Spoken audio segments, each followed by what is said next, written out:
Hey guys, in this video, I'm going to start to explain one of the most common investment products used in the world, the mutual fund. This is a pretty important set of videos in this series, so if you have any questions, let me know down below in the comment section, and I'll answer any questions that you have, or I'll make sure to include answers in future videos if a lot of people have the same questions. In this video, we're going to start by looking at the cost framework of a mutual fund in general.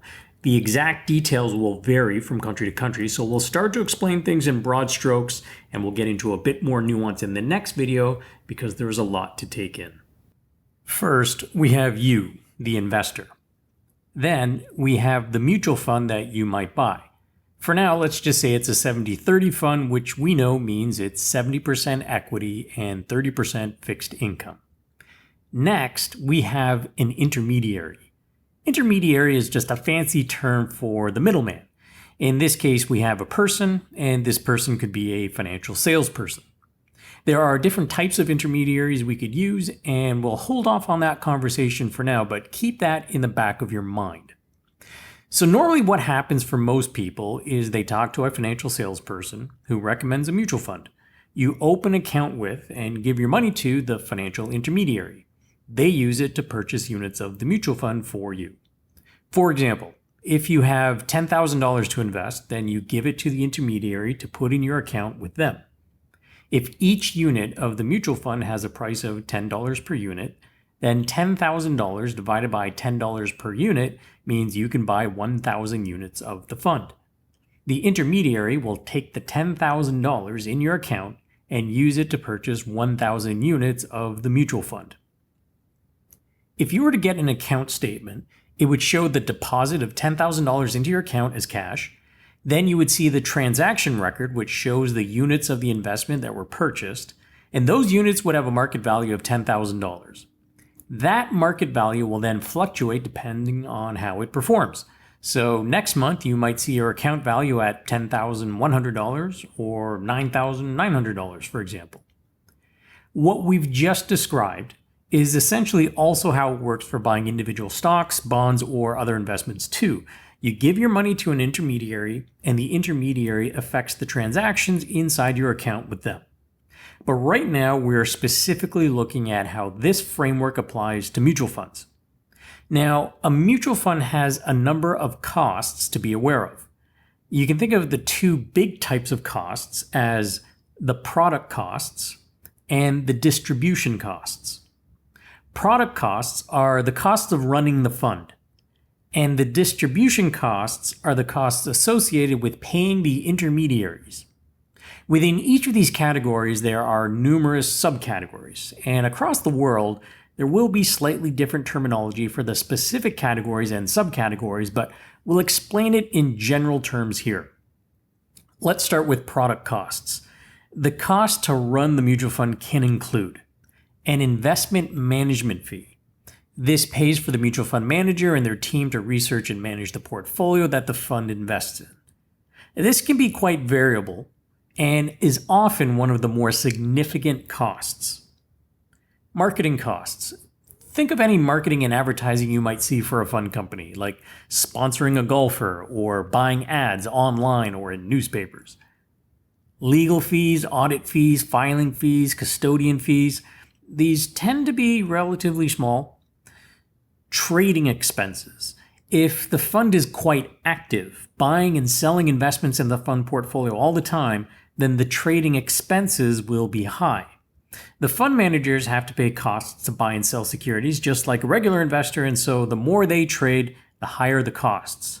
And note, depending on where you are, these may or may not be included in any primary cost reporting. Sometimes you have to dig for it. Now, when it comes to distribution costs, you can think of these as the costs for paying the intermediaries.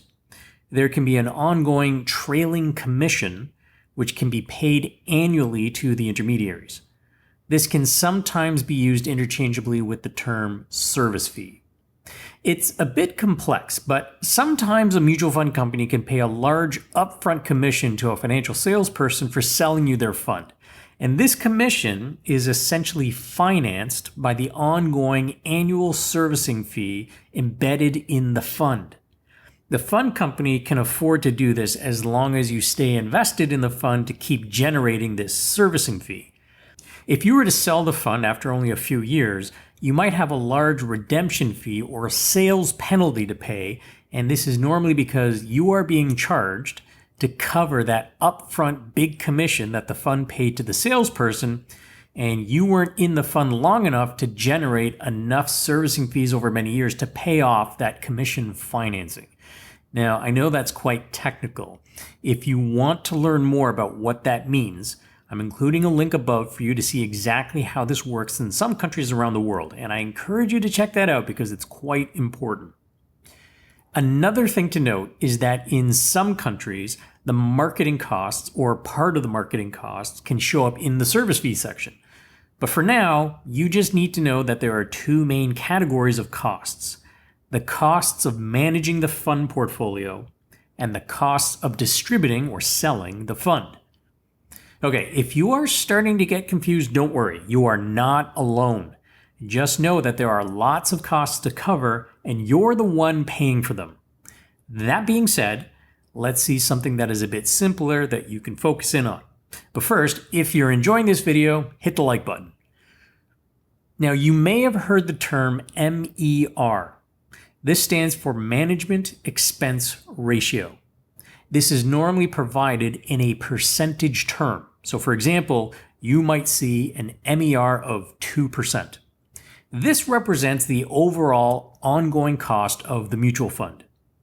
It usually covers all of the above costs we talk about except trading expenses. Again, it depends on the reporting rules in your specific country, but generally speaking, the MER, Management Expense Ratio, is a very important number to focus in on. This is the annual cost of the mutual fund to you in general. If you had $10,000 in a mutual fund with an MER of 2%, the annual costs of that fund are going to be 2% times $10,000 or $200.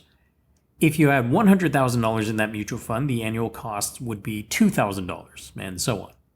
Now, there are a couple of things to note here. The management fee is not the same as the MER. The management fee is a component of the MER, and so when comparing costs, be careful of people quoting you the lower management fee when comparing it to the MER of something else. Also, some funds don't have trailing commissions, but the intermediary might charge you separately and directly for the servicing of your account. So in some cases, the MER includes the cost of distribution, and sometimes the MER doesn't include the cost of distribution. But you pay an equivalent amount directly to the intermediary, leaving you with the same overall cost. This will make more sense when we talk about the different compensation models that the financial services, and financial salespeople, and financial advisors use around the world. So stay tuned for that. Now, this has been a lot to digest, and there is that linked video to also watch for those of you who are interested in getting a bit more detail into one of the ways that mutual fund sales can be compensated. We'll stop here, and I'll start working on the next video, which will go into even more sales charges that you might see when it comes to mutual funds. Don't forget to hit the subscribe button and also hit the bell to get notified when the next video gets published.